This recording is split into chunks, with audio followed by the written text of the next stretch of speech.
Hello, everybody. Welcome to Stumbling Towards the Eschaton, and this is the first Sunday in Lent. Hey, welcome everybody. This is Pastor Mike, And this is Nick. and if we passed if we're headed for the first Sunday in Lent, we're getting this out a little bit later because we had Ash Wednesday, Yeah, which is full on busyness there, man. that's my favorite day. Ash That's my Wednesday favorite is a service. great. Why do you like Ash Wednesday? I like Ash Wednesday because it furthers my belief that we're all going to heaven. God's a forgiving guy, and he's just like, you know what? You may have done some terrible stuff on earth, but you know what? I forgive you, and you're going to get a little smack on the wrist when you go up there, but you're still going to be... Well, yeah, and that's also one of the reasons I like it too, because it really brings to head that tension of we are messed up. That's kind of our bag. But Yeah. God's bag is this love, it's his compassion, all these sorts of things, and it really, it really begins the season with that tension of, because it has that larger confessional reality where it's like, what is the great opening? We have sinned by our own fault, by our own grievous fault, and the fact that you could use grievous always makes me happy. It's a good word, man. It's the vocabulary word of the day, grievous. There you go. Vocab word of the General Grievous, Star Wars. That's what I they was took it from Lutherans. day. Ooh. Ooh. Snap. That's Confirmed religion in Star Wars. Lucas. Lucas, what are you trying? So, Pastor went on a crazy adventure today. Do you want to talk about that? Yeah, no, it's part of our 150th, man. I and a good historian of the congregation skedaddled to the archives of the ELCA. Dun, dun, dun. Boom. Archives. So, what'd you find? We researched some history of the congregation. Actually, the coolest thing that we found today, at least I think it was coolest, was we found the minutes of like some merger bag where we were part of some northern conference and we joined the Joint Synod of Ohio and we were officially welcomed by unanimous vote because we were not interested in supporting the evil changeling that had entered the Church of Christ in the form of neo-Calvinism, which is almost a direct quote from those minutes. The minutes are awesome because there's no mincing words, there's never long lines, and there was much discussion. And many stood up and denounced the heresies of the day. I mean, those are things like, were these dudes stabbing each other during these things? That would have been awesome. Pretty epic. But yeah, no, it was a really kind of cool thing, man. But I also like the use of the word changeling when it comes up. Sounds like a Pokemon. Changelings, you ever heard of changelings? I have not. Oh man, changelings are this old school term. In fact, the last changeling murder was even in, the 1900s in Ireland. Don't ask me why I know that. You were there. No, I'm the Islander. In the end, there can be only 3 of us because one is really lonely. What? I don't want to fight anymore. Tina Turner would make a horrible Highlander. I don't care who's wrong or right. I don't really want to fight. Wow, we are everywhere, and this is just punting right off the bat. But, no, changelings, okay, let's do this rabbit hole. So there is this old school belief that what fairies would sometimes do would be abduct a kid, bring him into the fairy kingdom, and they'd leave, like, this fake, weird fairy baby. Was it a monster? And it was called the changeling. Well, as it grew, it would either die, or it would grow up to be, you know what I mean, supposedly this really weird, bad kid, horribly evil, or like disfigured, or with the old term of mongoloid, which I don't support the use of, but that would be the term of the day, that sort of thing. And so obviously it is, the taking out of something good and putting something inappropriate. So it was this awesome reference to taking out good theology and putting a perverted theology in its place, trying to trick everyone with your neo-Calvinism, as opposed to old Calvinism. Oh, yeah. My favorite thing is in a lot of movies, they'll have Neo New York. Nothing like New New York, because that's what it is. Like, Neo means new. It's New York. It's doubly new. It's New Times Square, York. Oh, my goodness. That's horrible. That was awesomely bad. All right, now, what'd you find? That was a lot of the history on the different pastors, a lot of just good, solid stuff. The archives are pretty boss. Were you in there? No, I'm all digital. Okay. Because since I've been in these things, it's all digital. So there's all the digital records of where I've been, from New York to Des Moines to Texas to all those other places where I've done stuff. That's all digital nowadays. You know what I mean? You hear that, listeners? Now you can read up on the biography of Pastor Mike. I don't think it's very awesomely exciting. It's awesomely exciting if you play metal music behind it. It makes everything exciting. And he traveled to Des Moines. And he grew out a beard. 18th, he was installed. That'd be great. That's really exciting. So yeah, but no, the archives are good. Ash Wednesday was good. We had good folks there. It was nice. Yeah. Plus I get to impose the ashes. Excuse me, I don't mean to be an imposition, but it's Ash Wednesday. You better get your ash to church. Yeah! Yes! High five! Get your ash in church, son. That's pretty saucy, Pastor Pants. It's nice because I enjoy explaining Ash Wednesday to non-religious people, because it's something for me to tell them, you know, you may not be religious, but you're still gonna be going up there at the end of the day, you know. Hey man, it is a good day, and it's just the beginning of Lent, which I mean, Lent is a good season. I like Lent. Yeah, Lent's my favorite. I mean, you know, I dig all those other ones, but Lent is just awesome in the fact that I like honesty. I'm one of those people that I like the radical honesty kind of thing. You know what I mean? And that's one of, I think, those odd human issues we have. We got a real, how do we put this? We got a real, we're good at lying to ourselves. Who was I yakking to the other day? Man, who was I? Where am I? Was it that man in the mirror? The man in the mirror. Isn't there a song, Man in the Mirror? Man in the mirror. It's by Michael Jackson. Yes. I knew you'd pull that out. Michael Jackson. I missed that Jackson. Who's my favorite Jackson? Almost as good as Tito Jackson. Ooh, I like Samuel L. Jackson. Oh, there you go. Yeah, Samuel Jackson. He's gotten into selling credit cards lately. Really? As opposed to, like, fighting the forces of evil. Get the Quicksilver card. Well, you know Capital One? Oh, yeah. Yeah, man. Dude all of a sudden went from avenging to selling cards. What is that, man? Oh. No, but, what was I doing, man? Oh yeah, I was talking to Kit. And it was all like, people got to understand they're so good at lying to themselves. Because they're asking her to double check something. You know, as I was explaining things, thought process. I'm like, is this accurate? She's like, like, why are you doing this? I'm like, well, because everybody lies to themselves. You know what I mean? There's this whole sense. I mean, there's even the psychological study that, like, if you do something, like if you're speeding, of course it's justified for these reasons, but somebody else is doing it, they're a maniac. They hate America. You know what I mean? Yeah. We always have this really skewed sense of things. Like, whatever I do is justified, right, and good. I shot a puppy out of a cannon because that puppy needed to love someone far away. Because that puppy needed to fly. I believe it's a puppy. You know, that sort of thing. You know, anybody else does it, it's like, they're horrible. And I love, because Lent's like, no, I'm not going to let you get away with that. You mess up too, you got problems. No, I don't. I never do anything wrong. As you're just like punching like a little kid. Yeah. Well, it's like my 5-year-old's like, well, Dad. Like, things are on fire. Well, I don't know how this happened. There's chocolate everywhere, including my mouth. It just happened. Oh, yeah, Aiden's the worst of them. I don't know how any of this happened. He is the densest kid. He is. Like, not intellectually, Like, but in but build. like, he is, like, let's say on like a height scale, Pastor Mike's oldest, he is maybe like less than 4 feet tall, almost like he's Leo's pretty, getting there. He's going to surpass me in a couple of years in height. and he weighs maybe, I don't know, like let's say 80 pounds. I think that's what he weighed last time I was in. And Aiden, who is, let's say, like, for just exaggerating, he's like 2.5 feet tall. He's about half of Leo, yeah.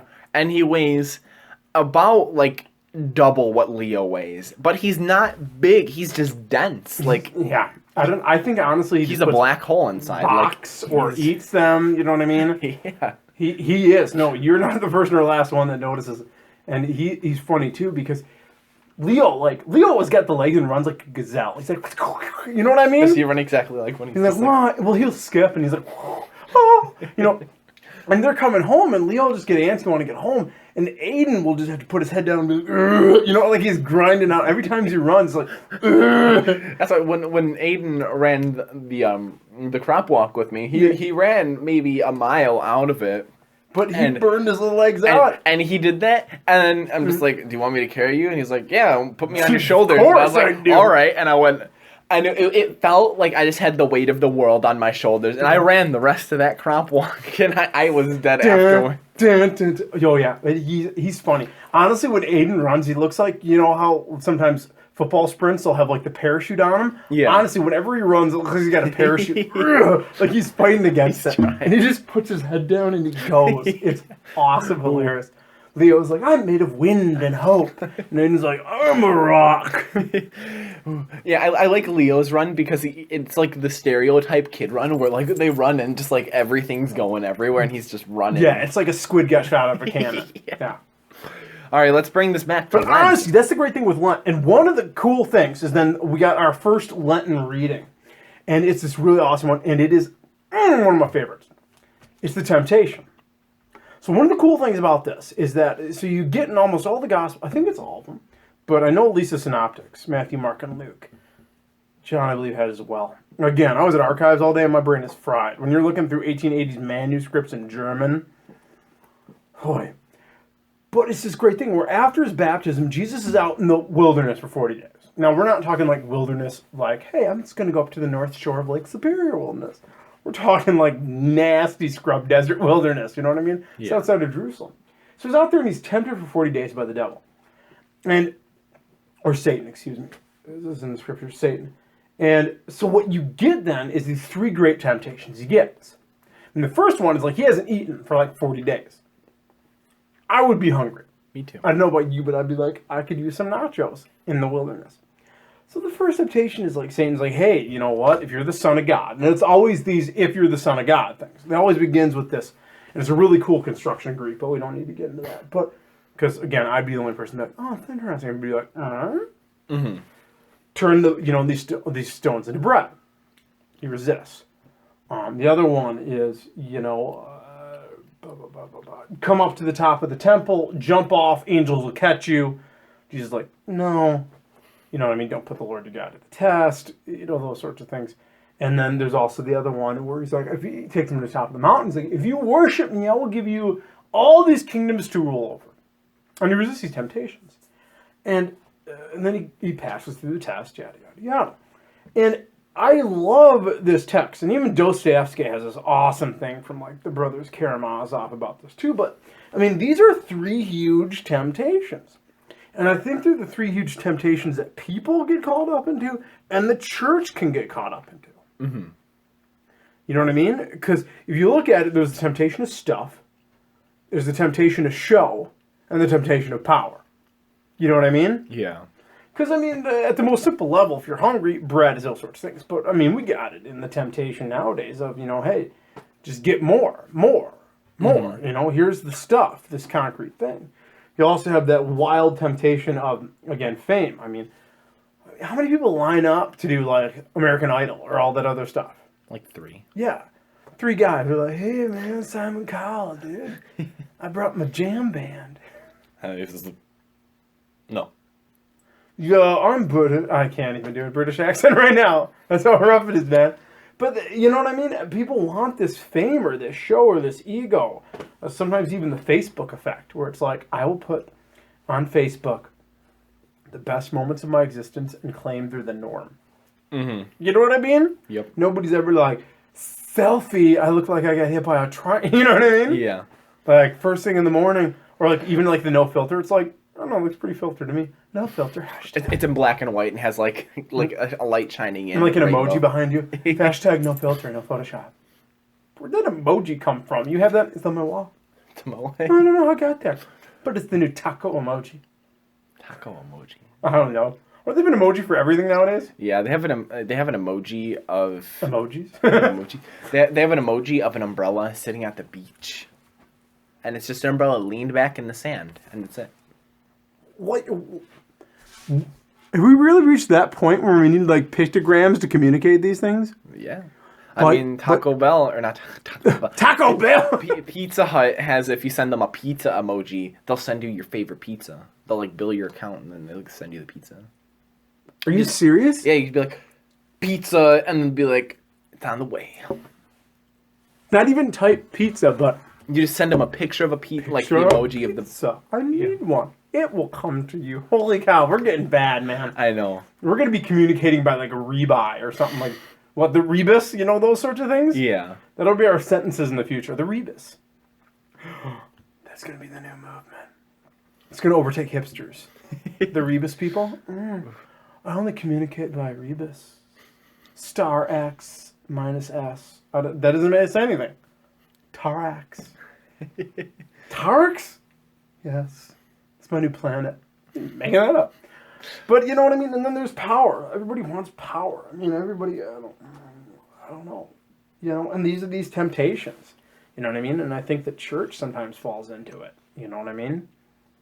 Or, you know, what do I get out of church? Well, you get stuff out of it. Is that really what church is supposed to be? Nope. You know what I mean? Show. This church has new smoke machines and fireworks. Sounds like a cool person. Like, I would go to that. You know what I mean?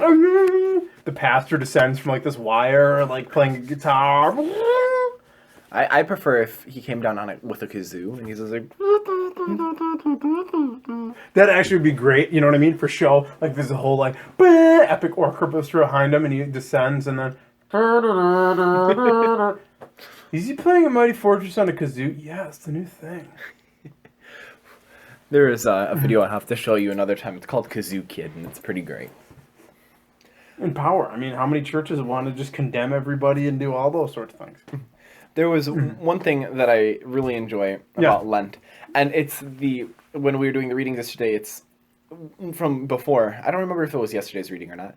It was pray, but do not let others see you. For that, was that yesterday? Yes, that is because they have part of the Ash Wednesday readings too, and all these readings of Lent are good. I mean, they're solid. I mean, we got how to handle the temptations, what the great temptations are. But even Ash Wednesday, a lot of the gospel reading is these spiritual disciplines.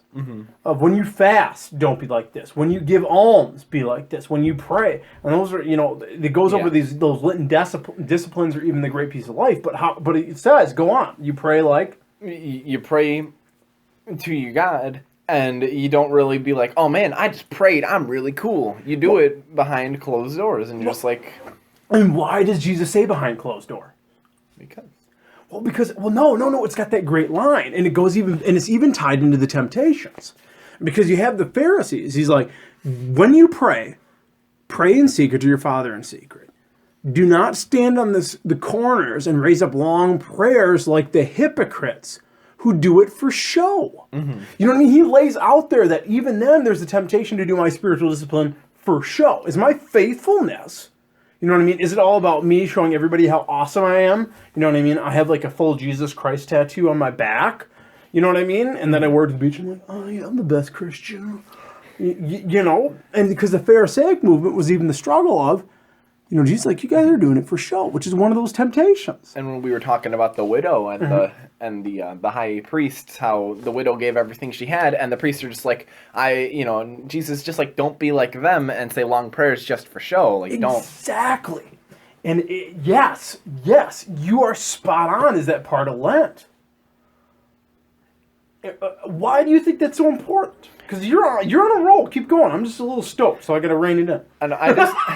I just feel, I don't know, with that being very, like, selfless, with the not doing it for attention, being very modest, I don't know, I just feel like that's a part of who I am, and, like, if you were with me when I'm working, and, like, for some reason, like, one crazy day, I ended up winning a $25 gift card, and there was an old man who was sitting in front of, like, he was sitting by the register when I was cleaning up, and we had a conversation for about 2 hours when his wife came by, and his wife went to check out, and without them knowing, I swiped my $25 gift card, and then I gave them their total, and just without them knowing, I just threw my gift card in the drawer, and I didn't tell them, and I was just like, hey, this is how much your total is. And I just felt, just because that man, you know, and we were just like, man, this guy's a really good guy. You know what, let's cut him some slack having to wait here. Let's. Bingo. And so you were moved by compassion, do the right thing, not show. Yeah. it's so key. I mean, because there is that temptation to be, so showy, and it's, Christ, even in that, and even some of the alms giving, it's about, not doing it for stuff. You know what I mean? Don't do this for gain, but do it for, the good. Don't do it expecting a reward. I want more bread, so I'm going to show everybody how awesome I am. You get even the great admonitions of that when you invite somebody to a banquet, don't do it so you can be invited back and get stuff. You know what I mean? Well, I'm going to give to you a quid pro quo. No, man. Specifically give to people that can't pay you back was one thing that Jesus Christ says. And it's like, wait, what? Yeah, specifically be generous to people that cannot pay you back. Mm-hmm.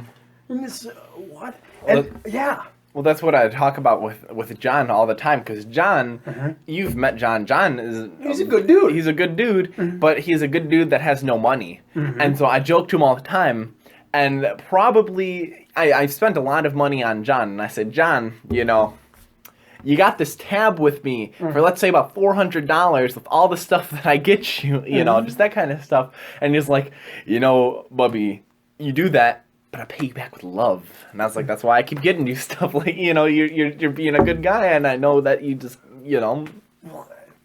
And my dad was always, he had this one thing, and he always said it for family. He's like, you don't lend people in your family money. You give it to them. If they pay you back, whatever. You know what I mean? There's a sense of, sure. You know what I mean? But my dad always had, especially with numerous situations, there was this generous streak of, I have the money, I'm going to give it to you, and if you ever lent anybody money, to him, there wasn't really keeping track of it, like, you owe me blank, blank, blank. It's like, if I get it back this gravy, I'll probably lend to somebody else, but I can afford to give it up, and if it helps somebody in need, then that's a good thing. That's how I am with John. That's what I'm saying. Like, because that's why I'm like, John, you got this tab of this amount of money with me, and he's like, and I have no intention of having him pay me back. Like, it's just out of love that I'm doing this for him. You know, if you can help somebody, you have this cosmic bank account. Yeah. Yeah. And because we are approaching the end of our episode for this week. Man, we've been everywhere, yeah. It's chat pack time. Do it. It's over here today. But here, can I throw out a homework where he's doing that? Because again, we want people to meditate, we want people to think about things. The text for this Sunday is about temptation. What are the temptations that you guys face? Because obviously there was the bread, for the stuff, the show, the power. And Christ has shown us good ways through that with relying on faith. So the question is, what are the temptations that you all face? All right, Chat Pack, what do you got for us, brother? Right. If rain could fall in any scent, what scent would you want it to be? This is going to sound Nutter Butters, but fresh rain. You know that smell of fresh rain? Mm-hmm. And this probably sounds pretty lame, but because I love that scent. Like, I love other things in rain scent. Why would I take the very core of that and change it? Yeah. I want to have, like, soap that smells like that. Why would I be like, I want rain to smell like soap and my soap to smell like rain? This is madness in your world. Yeah. Let's see. If I could have any scent. I do enjoy the scent of fresh rainfall. Love it. But, you see, it depends on how long the rain would be. Like, if it was just like a 5-minute shower, then have it smell like bacon. Like, if something that you can enjoy for a little bit, but you don't want it to get overwhelming. Like, if it's a typhoon, that better smell like rain. Yeah, in your world, cannibalism's on the rise. Yeah. I just caught in the rain. You did. Oh, I quit biting. But you are bacon. Alrighty. And anyone who also wants to reply to this question, if rain could fall in any scent, what scent would you want it to be? That's another question for homework. Yeah. We can bait. What do you want rain to smell like? What are your temptations? So again, we got the good mix of spirituality and fun. I like where they're at. Yeah. And thank you all for listening. This has been Stumbling Towards the Eschaton. This is Nick. Pastor Mike, man. And see you guys next week. Keep stumbling.